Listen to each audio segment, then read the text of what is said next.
చాలా మంది youth social media స్టార్లు కావడానికి ఇన్‌స్టాగ్రామ్, యూట్యూబ్స్‌లో రీల్స్ చేయటం మొదలుపెట్టారు. పొద్దున్నే లేచినప్పటి నుంచి రాత్రి నిద్రపోయే వరకు చిన్న పెద్ద అనే తేడా లేకుండా అందరూ సోషల్ మీడియాను ఫాలో అవుతూ తాము స్టార్లు కావాలని కలలు కంటున్నారు. ఇక కొందరైతే ప్రాణాలనే రిస్క్లో పెట్టి మరీ రీల్స్ చేస్తూ ఓవర్ నైట్ స్టార్ అయిపోవడానికి తెగ ప్రయత్నాలు చేస్తున్నారు. దీంతో లక్షల కొద్ది వ్యూస్, లైకులు రావాలి. రాత్రికి రాత్రి సోషల్ మీడియా స్టార్ అయిపోవాలన్న పిచ్చున్నోళ్ళు చాలా మంది ఉన్నారు. అయితే ఇప్పుడు ఎక్కడ పడితే అక్కడ రీల్స్, వీడియోలు చేయడానికి వీల్లేదు. చెయ్యరాని ప్లేస్లో రీల్స్ కానీ వీడియోలు కానీ చేశారంటే డైరెక్ట్గా జైలుకే. మరి ఆ ప్లేసెస్ ఏంటి? వచ్చిన కొత్త రూల్స్ ఏంటి? Let's watch. ఇప్పుడంతా సోషల్ మీడియాదే హవా. రీల్స్, వీడియోలు చూడకుండా చాలా మంది ఉండలేకపోతున్నారు. అలాగే అదే విధంగా కూడా రీల్స్, వీడియోలు చేయకుండా కూడా చాలా మంది ఉండలేకపోతున్నారు. అయితే వీరిలో కొందరు దీన్ని మరీ అడ్వాంటేజ్గా తీసుకొని పబ్లిక్ ప్లేసెస్లో రీల్స్ చేస్తూ జనాలను ఇబ్బందులు కలిగిస్తున్నారు.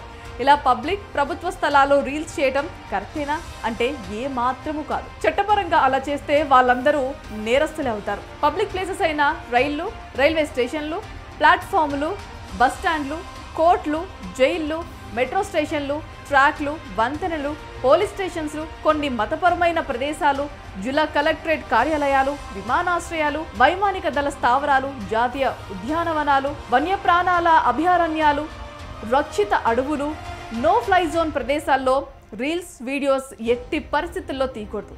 ఒకవేళ తీయాలనుకుంటే మాత్రం తప్పనిసరిగా ముందుగా సంబంధిత పరిపాలన లేదా విభాగం నుండి రాతపూర్వకంగా పర్మిషన్ తీసుకోవాలి. అప్పుడు ఇలాంటి ప్లేసెస్లో రీల్స్, వీడియోస్ తీయాలి.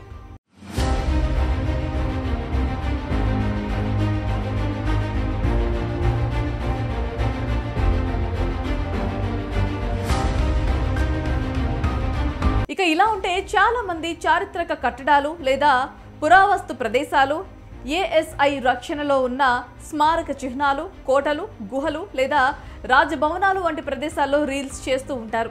అయితే ఇలాంటి ప్రదేశాల్లో అలాంటి సాహసాలు చేస్తే సీదా ఊచల వెనక్కి వెళ్లాల్సిందే. ఎందుకంటే ఇవి పూర్తిగా ప్రొహిబిటెడ్ ఏరియాలో ఉన్నవి కాబట్టి చట్టపరమైన చర్యలు తీసుకునే అవకాశాలు ఖచ్చితంగా ఉంటాయి. కాబట్టి అలాంటి ప్రదేశాల జోలికి వెళ్ళకపోవడమే ఉత్తమం. అయితే మనం ఈ మధ్యకాలంలో చూస్తున్నాం, ప్రాణాలకు తెగించి మరీ నడుస్తున్న వంతెన, బిల్డింగ్ పై నుంచి దూకుతూ, రోడ్డుపై బైకులతో స్టంట్స్ వేస్తూ, వాగులు, కాలువలు, నదుల్లోకి తాళ్లు పట్టుకొని దూకుతూ, రైళ్లలో వేలాడుతూ, రైళ్లు వెళ్తున్నప్పుడు దాన్ని పట్టాల కింద పడుకొని సాహసాలు చేస్తూ చాలా మంది రీల్స్ ఈ విధంగా చేస్తున్నారు. అలాంటి వాళ్ళపై ఇక నుంచి పోలీసులు కొరడా జులిపిస్తున్నారు, పట్టుకొని కటకటాల వెనక్కి పంపిస్తున్నారు.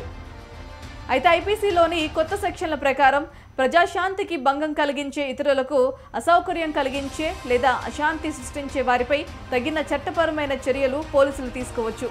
ఈ క్రమంలో రీల్స్, వీడియోలు తీస్తూ రోడ్లపై ఎక్కడ పడితే అక్కడ క్రౌడ్ను సమీకరించిన కేసులు నమోదు కావచ్చు. ఈ క్రమంలో క్రిమినల్ ప్రొసీజర్ కోడ్లోని 353, 355 సెక్షన్ల ప్రకారం ప్రజాశాంతిని ఉల్లంఘించే ఎవరైనా అరెస్ట్ చేసే రైట్స్ పోలీసులకు ఉన్నాయి. ఇలాంటి అరెస్టులకు వారెంట్ కూడా అవసరం లేదు. కాబట్టి రూల్స్ను బ్రేక్ చేస్తూ పబ్లిక్ ప్లేసెస్లో న్యూసెన్స్ క్రియేట్ చేస్తే పోలీసులు స్పాట్లోనే అరెస్ట్ చేయవచ్చు. కాబట్టి జైలుకు వెళ్ళొద్దు అని అనుకుంటే ఈ రూల్స్ అన్నీ తూచా తప్పకుండా ఫాలో అవ్వాల్సిందే.